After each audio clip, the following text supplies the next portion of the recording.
News 24 Madhya Pradesh Chhattisgarh, आपकी बात सच के साथ।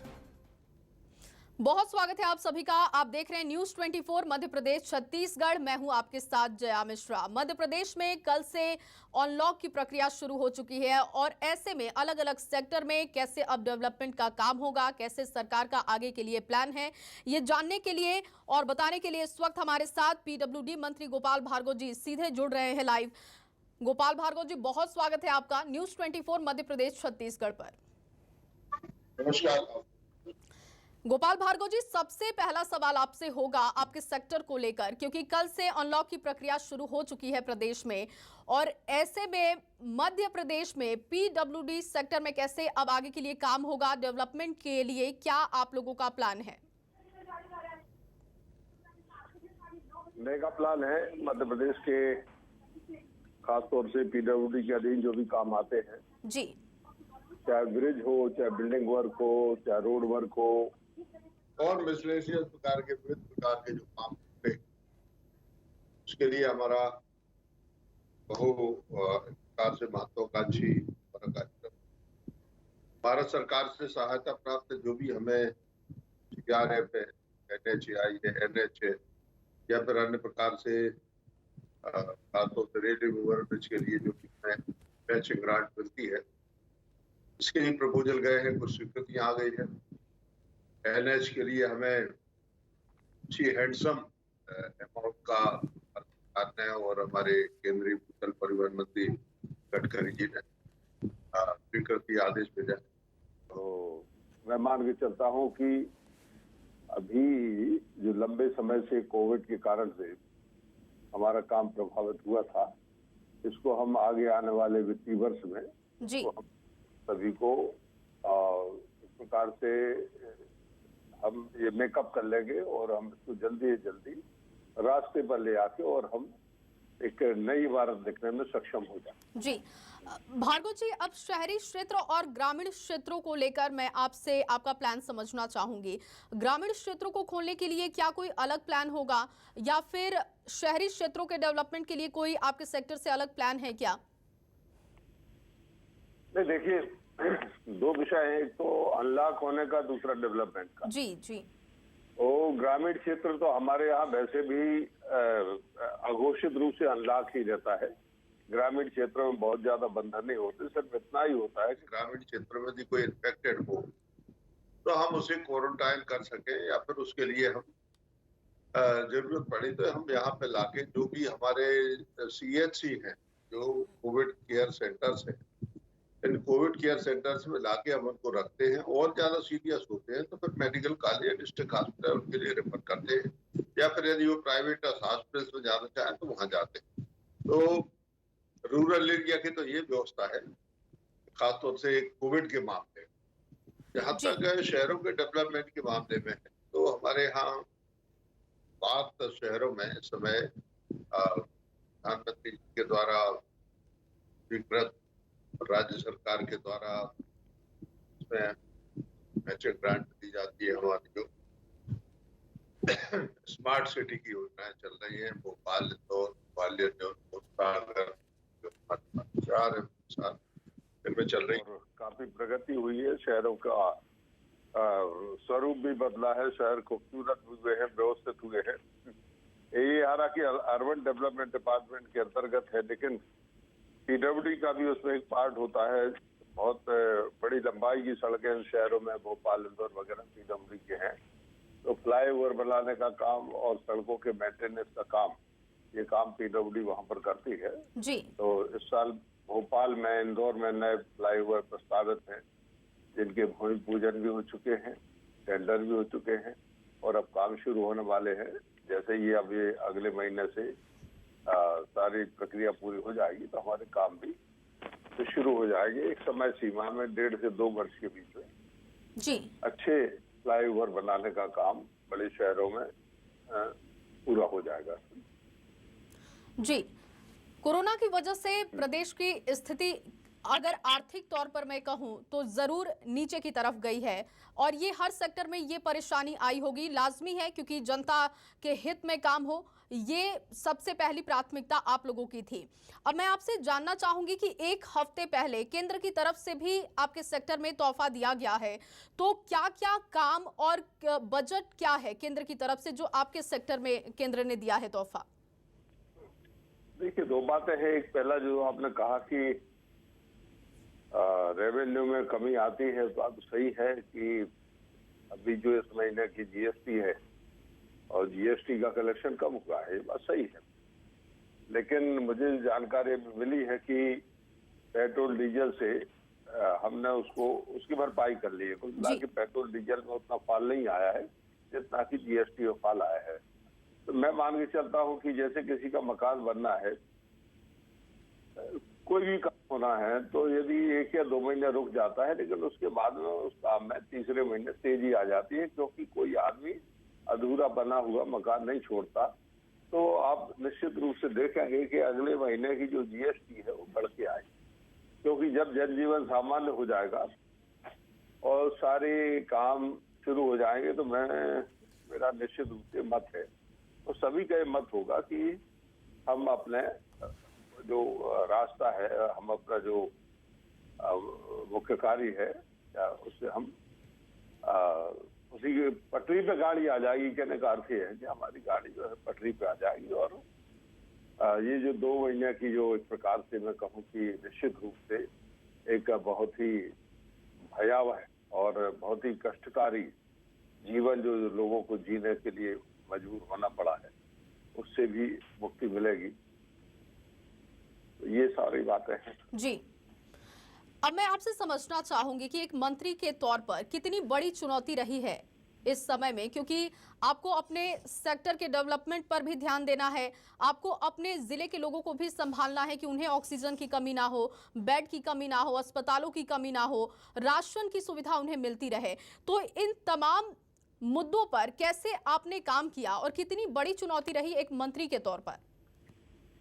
देखिए, बात सही है कि खासतौर से इसलिए भी मुझे जो आपने प्रश्न किए हैं इनके बारे में इसलिए भी आपको बहुत ही स्पष्ट रूप से बताना चाहता हूँ। पिछले 2 महीने में, क्योंकि मैं कोविड के लिए प्रभारी मंत्री था सागर और नरसिंहपुर जिलों के लिए जी। तो जब ऑक्सीजन का एक क्राइसिस का दौर आया, परेशानी हुई, इंजेक्शंस की, मेडिसिन की, इसकी भी परेशानी हुई, इंजेक्शन बाजार से गायब हो गए। लेकिन ये पूरा का पूरा जो चला वो 15 से लेके 20 दिन तक चला। लेकिन 20 दिन के बाद स्थिति नॉर्मल हो गई। आज हम सामान्य स्थिति में बैठे हुए हैं, न इंजेक्शन की कोई कमी है, न हमारे लिए ऑक्सीजन की कोई कमी है। और अब जो आपने प्रश्न पूछा, ऑक्सीजन के लिए मेरे विभाग ने सभी डिस्ट्रिक्ट हॉस्पिटल्स में और ऐसी जगह लगभग 50 से ज्यादा जगह स्थान है जहां पर हमने ऑक्सीजन के लिए उनके प्लांट लगाने के लिए फाउंडेशन इत्यादि तैयार कर दिए है पीडब्ल्यूडी ने जी। सिर्फ 2 जगह हमको 2 जगह से ऑक्सीजन के प्लांट मिलना है, जिसको 1 या 2 जैसे ही वो आते हैं 1 या 2 उनके इंस्टॉलेशन में लगेंगे और जैसे ही वो इंस्टॉल होंगे तो हमने पाइपलाइन जो जितने भी बेड का हॉस्पिटल होगा उतने बेड की पाइपलाइन हमने बिछाने का काम हम लोगों ने लगभग कर लिया है पूरा। तो ऑक्सीजन जैसे ही हमारा जनरेशन शुरू होगा, ऑक्सीजन का प्रोडक्शन शुरू होगा, तो उसके बाद में ये स्थिति जो पहले हमें देखने के लिए मिली वो हमें सबक दे गई और इस सबक को लेते हुए हम लोगों ने अब ऑक्सीजन के मामले में मध्य प्रदेश को स्वतंत्र करने का काम लगभग कर लिया है। अगले महीने तक 1-1.5 महीने में अंदर ही पूरा हो जाएगा। जो कल्पना की जा रही है या संभावना व्यक्त की जा रही है तीसरी लहर की, अब इस तीसरी लहर में यदि कोई ऐसी परिस्थितियां बनती हैं तो ऑक्सीजन की क्राइसिस नहीं है। जी, कोरोना काल में हर सेक्टर पर प्रभाव पड़ा है, चाहे हम किसी भी सेक्टर की बात कर लें। अगर हेल्थ सेक्टर को छोड़ दें या कुछ ऐसे सेक्टर हैं जो कि ज़रूरी सेवाओं में लगे हैं, अगर उन सेक्टर को हम छोड़ दें, उसके अलावा हर सेक्टर पर कोरोना का प्रभाव दिखा है। इंफ्रास्ट्रक्चर को लेकर क्या हकीकत रही है, ये मैं आपका अनुभव जानना चाहूंगी। ये बात सही है कि यदि हेल्थ का सब्जेक्ट छोड़ दें। जी खासतौर से हॉस्पिटल से, मेडिकल स्टोर्स हैं, फार्मेसी हैं, दवा बनाने वाली कंपनियां हैं, या मेडिकल प्रोफेशन से जुड़े जो भी कर्मचारी हैं, चाहे वो डॉक्टर हो, पैरामेडिकल स्टाफ हो, कोई भी हो। तो ये बात सही है कि इसके पास में काम था, लेकिन बाकी मुझे याद नहीं आ रहा कोई ऐसा विभाग है जिसके पास में ऐसे 2 महीनों में कोई खास काम रहा हो। तो कई लोग अपने घर से वर्क फ्रॉम होम जो करते रहे हैं, यदि हम उसको छोड़ दें तो निर्माण संबंधी गतिविधियां तो निश्चित रूप से प्रभावित हुई हैं। लेकिन वो ऐसे दौर आते हैं। मैंने अपने राजनीतिक जीवन में 40 वर्षों से अधिक का मेरा राजनीतिक जीवन है। 8 बार से मैं विधायक हूँ, लगातार मंत्री हूँ लगभग 18 सालों से, लेकिन मैंने ऐसा वक्त, इतना बुरा वक्त मैंने देखा नहीं है। तो परिस्थितियां जब आती है, संक्रमण और जब महामारी जिसको कहते हैं, जब महामारी होती है तो फिर जंग जैसी स्थिति होती है।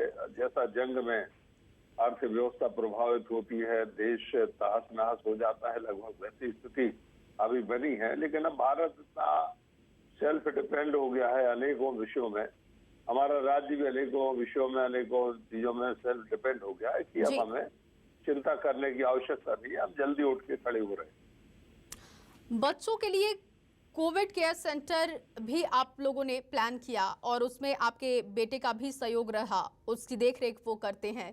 तो मैं ये जानना चाहूंगी कि कैसे आपने इस चेन को क्रिएट किया और इसमें कितनी मदद मिलती है, क्योंकि बहुत ज़रूरी है कि तीसरी लहर से पहले हम सभी तैयार रहें।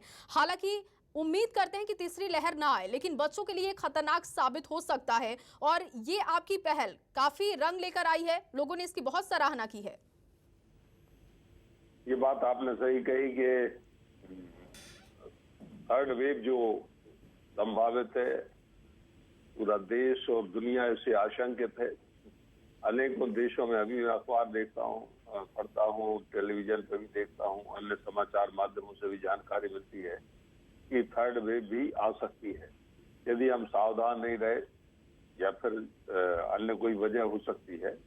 तो सेकेंड वेव ने हमें बहुत कुछ शिक्षा दी, हमने बहुत कुछ सीखा है कि जैसे हम ऑक्सीजन का प्रबंध करने के लिए आपाधापी मारामारी में, और हमारे कई परिचित, कई मित्र, कई हमारे राज्य के निवासी बहुत महत्वपूर्ण लोग थे, सक्षम लोग थे। सबसे बड़ी बात यह है कि इस दौर में न पैसा काम आया, न पहुंच काम आई, न पद काम आया। जो भी इसके चंगुल में फंसा कोविड के, उसको संसार से जाना पड़ा।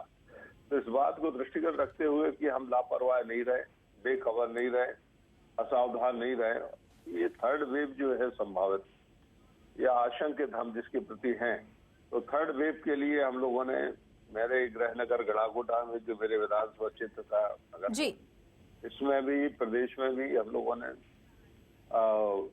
ये तय किया है कि कोविड केयर सेंटर जो हमने शुरू किए थे अभी सेकेंड वेव के इस साल, उन कोविड सेंटर्स को हम बंद नहीं करेंगे, नंबर 1। दूसरी बात, हमें जितने ज्यादा हमें इसके पीडियाट्रिक के जो बच्चों के इलाज के डॉक्टर होते हैं, जो भी इसके नर्सेज होती हैं, पैरामेडिकल स्टाफ होता है, उसका प्रबंध करें। जहां तक मेरे विधानसभा क्षेत्र के गड़ाकोटा का सवाल है, तो मैंने अभी सेकेंड वेव में एक, इसको तो आप ही कहेंगे या फिर हमारे जो रिपोर्टर्स हैं, जो समाचार माध्यमों को प्रेषित करते हैं, वही बता पाएंगे जी। लेकिन अभी मैंने सेकेंड वेव में एक बहुत अच्छा कोविड केयर सेंटर अपने होम टाउन गड़ाकोटा में बनाया, 100 बेड का। और मुझे डॉक्टर्स की आवश्यकता पड़ी, हमारे पास इतने सफिशिएंट डॉक्टर नहीं थे, तो मैंने जबलपुर से डॉक्टर हायर किए, 2 डॉक्टर आए, और 26 मेल फीमेल नर्सेज का और 12 वार्ड बॉय जो थे, उनका हमने इन 100 मरीजों के इलाज के लिए और उनकी सेवा के लिए, साफ सफाई के लिए, सारे प्रबंध जो करना पड़ते हैं, उसके लिए मैंने इतने बड़े स्टाफ की व्यवस्था की। लगभग हर 2 मरीज के ऊपर हमारा एक कर्मचारी उपस्थित रहता था। तो इसके लिए शासन से जो कुछ भी थोड़ी बहुत सहायता हुई, लेकिन मुझे लगा कि नहीं, हम शासन के भले ही मंत्री हूँ, लेकिन मैंने कहा हम अपने सरकार के द्वारा जितना भी कर सकेंगे वो भी करेंगे, लेकिन हम अपने खुद संसाधन जुटाएंगे, अपने मित्रों के साथ भी जुटाएंगे और अपनी खुद की जो हैसियत है हमारी, उस हैसियत से हम जुटाएंगे। तो मुझे कहते हुए खुशी है कि लगभग यहाँ 3000 लोग या तो ओपीडी से गए या फिर 600 से ज्यादा लोग एडमिट हो गए। तो जब ये एडमिट हुए तो 600 में से कुल 10 कैजुअलिटी हुई, बाकी सारे लोग हंसी खुशी घर लौट गए। और कैजुअलिटी भी ऐसे लोगों की थी जो लास्ट स्टेज में थे, जो लगभग इन्फेक्टेड होने के 15 दिन बाद आए थे। तो उनका ऑक्सीजन लेवल 30-35 इतना था, उनकी सैचुरेशन तो था ही कम, लेकिन उनके लंग्स में इन्फेक्शन भी 25 पॉइंट में से किसी का 20-22 पॉइंट तक था, मतलब 80% वो इन्फेक्टेड थे। तो लेकिन उसके बावजूद भी मैंने अपनी सीटी मशीन की खुद की व्यवस्था की, डॉक्टर्स की व्यवस्था की, मेडिसिन की व्यवस्था की, कंसंट्रेटर जो थे ऑक्सीजन देने के लिए, कंसंट्रेटर मैंने 50 खरीदे 10 लीटर के। इसके अलावा ऑक्सीजन सिलेंडर्स की व्यवस्था और उसमें जो फ्लोमीटर रहते हैं उनकी व्यवस्था, सारी चीजों के मेरे एयर कंडीशन पूरा का पूरा मैंने। बिल्कुल, और आपके काम की बहुत सराहना की गई भार्गव जी, जनता भी बहुत खुश रही जैसे आपने काम किया और उनकी सहायता की। एक सवाल अब आपसे है, क्योंकि कई राज्यों में इस तरीके की स्थिति हमने देखी है कि पीडब्ल्यूडी सेक्टर में कर्मचारियों का टोटा रहता है, कमी रहती है, जो कि परेशानी मंत्री के लिए हो जाती है, उस विभाग के मंत्री के लिए वो परेशानी बन जाती है। तो आपके सेक्टर में मध्य प्रदेश में कर्मचारियों की स्थिति को लेकर, उनकी संख्या को लेकर हकीकत क्या है? देखिए, अब वक्त बदला है। अब जो हमारी पहले सड़कें बनती थी, बिल्डिंग बनती थी, उनमें मैनुअली काम ज्यादा होता था, शारीरिक तरीके से मजदूरी से काम ज्यादा होता था, लेबर ज्यादा लगता था। हमने देखा, अपने जब मैं किशोर अवस्था में था उस समय सड़क बनाने का काम, 1 किलोमीटर सड़क बनाने में कभी कभी आधा महीना 1 महीना तक लग जाता था जी। लेकिन आज की तारीख में अब सारे काम मैकेनाइज हो गए हैं और बड़ी बड़ी मशीनें आ गई हैं जो अच्छे सीमेंट रोडी बनाती हैं, अच्छे डाबल के रोडी बनाती हैं। बिल्डिंग वर्क के लिए भी बहुत सी अब फैसिलिटीज हो गई हैं, जैसी मशीनें आ गई हैं, सारी मशीनरी।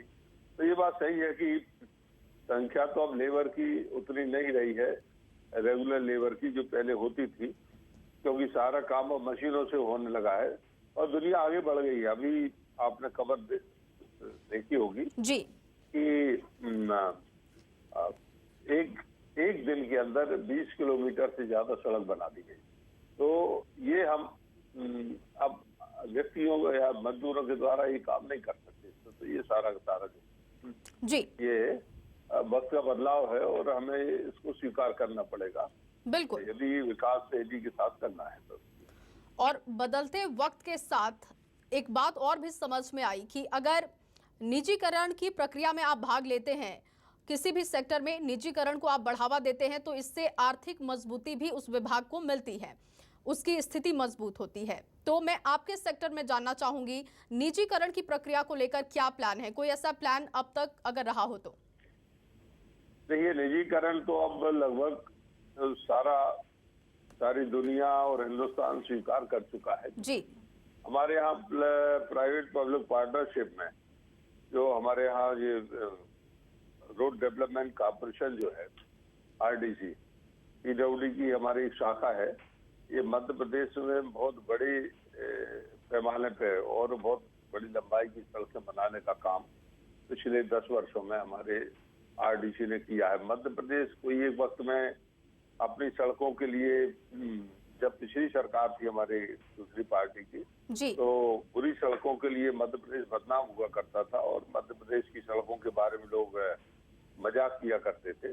लेकिन अब मुझे लगता है कि मध्य प्रदेश की सड़कें, चाहे वो हमारे एफडीआर हो, चाहे वो स्टेट हाईवे हो, चाहे वो हमारे डिस्ट्रिक्ट रोड्स हो, चाहे वो हमारे एनएचआई की सड़कें हो, चाहे कोई भी हो, एनएचआई की सड़कों में भी गडकरी जी के आने के बाद से काफी काम हुआ और काफी हमको पैसा मिला। और ऐसी सड़कें जो 20 साल से, जहाँ पर बहुत ट्रैफिक था, जहाँ पर प्रतिदिन हजारों ट्रक, हजारों बसें निकलती थी, वहां पर बारिश के समय भी और बारिश के पहले बाद में भी लंबा जाम लगा करता था, जी 7-7 दिन तक जाम नहीं खुलते थे। अब वो स्थितियां प्रदेश के किसी भी हिस्से में नहीं है। सारे पुल जो हैं, सारे ब्रिजेज जो हैं, वो हमने उनको ऊपर कर दिया है। पुराने ब्रिज जो हैं अब उन पे से आवागमन नहीं होता है। लगभग हम 95% तक अपने लक्ष्य को अचीव कर चुके। जी भार्गव जी, आखिरी सवाल है ये, आत्मनिर्भर भारत का ये नया सपना है और इसे हम सबको मिलकर पूरा भी करना है। इसमें केंद्र की सरकार भी काम कर रही है, राज्य सरकार भी काम कर रही है। आपका सेक्टर कितना आत्मनिर्भर हुआ है? देखिए, हम पूरी तरह से आत्मनिर्भर हैं। आत्मनिर्भर भारत की कल्पना जो प्रधानमंत्री जी ने की थी जी, और अभी इस कोविड का दौर शुरू होने के पहले आत्मनिर्भर भारत के लिए हमारी राज्य सरकार ने जो प्लानिंग शुरू की थी, इसके 6 ग्रुप बनाए थे। 2 ग्रुप का मैं चेयरमैन था। तो एक तो एम्प्लॉयमेंट का ग्रुप था, दूसरा कंस्ट्रक्शन का ग्रुप था जिसका मैं चेयरमैन था। बाकी दूसरे प्रकार के ग्रुप थे जिनमें हमारे दूसरे मंत्री के अध्यक्ष थे। उसकी हमारी 2 बैठकें हो चुकी थी, लेकिन जैसे ही ये दौर शुरू हुआ और उसके बाद में हमारी ये बात सही है कि बैठक नहीं हुई। अब इस हफ्ते हमने बैठक आहूत की है, तो हम नए सिरे से आत्मनिर्भर भारत, आत्मनिर्भर मध्य प्रदेश और आत्मनिर्भर हमारा पूरा परिवेश, हम इसके बारे में हम प्लानिंग कर रहे हैं और जल्दी ही जल्दी इसको हम मूर्त रूप देंगे। न्यूज 24 मध्य प्रदेश छत्तीसगढ़ के प्लेटफॉर्म से इस कोरोना के स्थिति में, कोरोना काल में जनता से आप क्या अपील करेंगे, क्या संदेश होगा जनता के लिए आपका?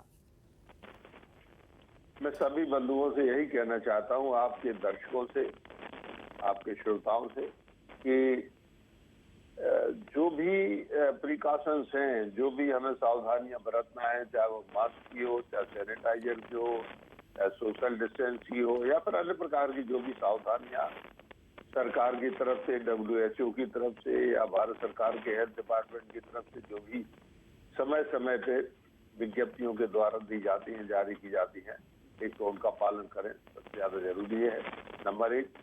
दूसरी बात यह है कि जहाँ तक मैं सोचता हूँ कि इससे डरने की आवश्यकता नहीं है। हम इसे अपने जीवन में उतारें, क्योंकि हो सकता है कि ये कोरोना का दौर लंबे समय चले। तो ये मान के कि अब हमें कोरोना के साथ ही जीना है और कोरोना के साथ ही चलना है और कोरोना के साथ ही हमें मरना भी है।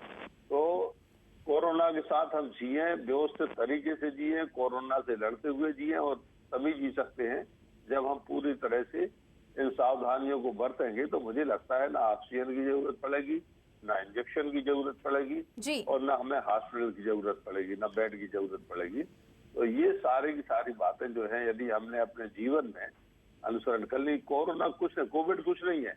कोविड आत्म अनुशासन का एक प्रकार से पर्व, निश्चित तौर पर कहते हैं पर्व, ये आत्म अनुशासन का पर्व जो है वो हमें पर्व मनाना सिखाता है। कोरोना एक शिक्षा देता है कि आप व्यवस्थित अनुशासन जीवन जिए तो निश्चित रूप से कोरोना आपसे बहुत दूर रहेगा। कोरोना एक परीक्षा के तौर पे आया था और दौर निकल के चला गया। बहुत शुक्रिया गोपाल भार्गव जी अपना समय निकालने के लिए और न्यूज 24 मध्य प्रदेश छत्तीसगढ़ से बातचीत करने के लिए। तो फिलहाल इस कार्यक्रम में बस इतना ही। आप बने रहिए न्यूज 24 मध्य प्रदेश छत्तीसगढ़ के साथ।